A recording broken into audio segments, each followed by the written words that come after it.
Сәлеметсіздер ме, балалар? Здравствуйте, дети! Бүгінгі сабағымыздың тақырыбы тема урока үй құстары, домашние птицы.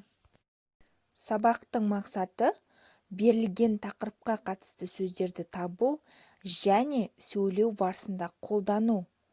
Берілген тірек сөздер негізінде сөйлеу. Жаңа сөздермен таныс боламыз.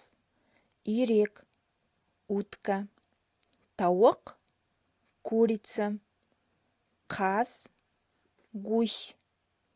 Үй құстары, домашние птицы. Әтеш, петух. Төмен, низко или вниз. Тыңдалым, мәтінді мұқият тыңда. Внимательно слушайте текст. Атамның қорасында үй құстары бар. У моего деда есть в сарае домашние птицы. Үй құстарына қаз, үйрек, тауық, әтеш жатады. К домашним птицам относятся петухи, гуси, утки и куры. Үй құстары төмен ұшады.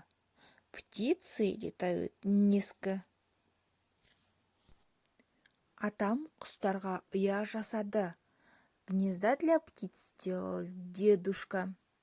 Олар сол ұяда жатады. Они лежат на той гнезде. Мен құстарға жем беремін. Я кормлю их. Бірінші тапсырма, первое задание. Мәтінді тыңда, мәтін мазмұны бойынша сұрақ қойып, сөйлемді толықтыр. Задайте вопросы по содержанию текста и дополните предложение. Здесь есть ключевые слова. Внизу написано қайда, кімге, қалай, не, нелер. Проверьте себя. Атамның қорасында не бар? Здесь у нас ключевые слова не. Үй құстарына нелер жатады? Олар қайда жатады? Үй құстары қалай ұшады?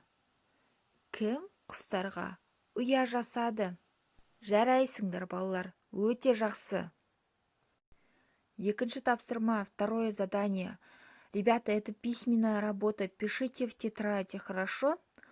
Посмотрите на картинку. Суретке қараймыз, сөйлемдерді толықтырып жазамыз и дополните предложение. Здесь тоже внизу есть нужные слова. Төмен, жем, шашамыз, қорасында, үйрек, қаз, тауық, әтеш.